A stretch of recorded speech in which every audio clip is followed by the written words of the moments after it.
Welcome to the deep dive. So imagine this, a young shepherd, comfortable life in Spain, but he keeps having this dream, right?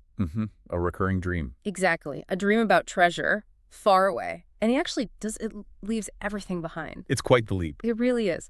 Today, we're diving into Paulo Coelho's The Alchemist. Yeah. We want to figure out what real treasure actually means in this story. Why did Santiago even go? What did he find?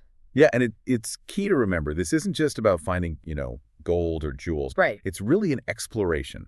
Destiny, finding yourself, what Coelho calls the personal legend.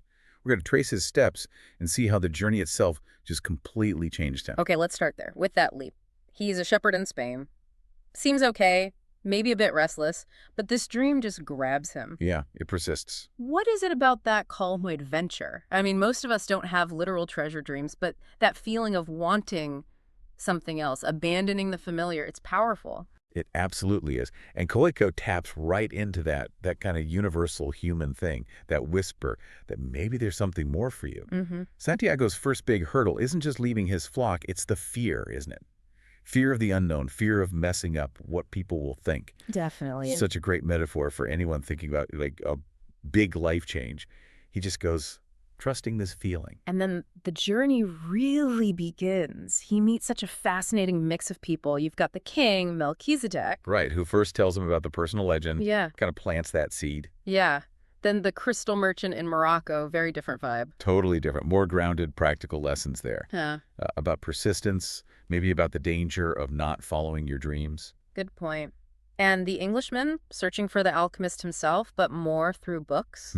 The intellectual approach? Yeah. Which contrasts later with the alchemist's own wisdom, which is more experiential, intuitive. So how do all these encounters actually guide Santiago? Sometimes their advice even seems to clash a little. Well, that's part of it, isn't it? Each one offers a piece, a perspective. Hmm. The king gives the big idea, the universe conspiring, Yeah. The merchant shows the day-to-day work, the reality. The Englishman, the limits of just reading about life. Santiago has to figure out what works for him. He can't just copy them. He has to listen, then kind of integrate it.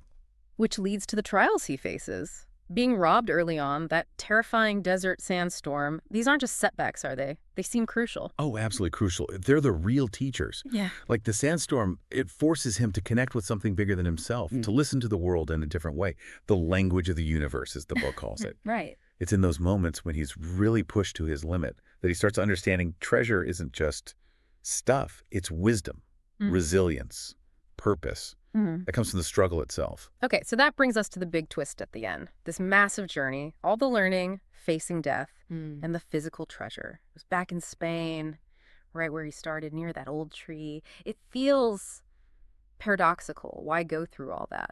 It is paradoxical. Yeah. But that's the whole point, I think. The core message really is the path transforms the seeker. Ah, okay. The gold was just the excuse, the reason to start moving. The real value, the actual treasure, was everything he gained along the way, the person he became. So he had to go on the journey to be ready or worthy of the treasure, even if it was waiting at home. Exactly. He wouldn't have recognized it, or maybe wouldn't have known what to do with it without the transformation that happened on the road. Yeah. It's about the internal shift enabling the external discovery. Wow.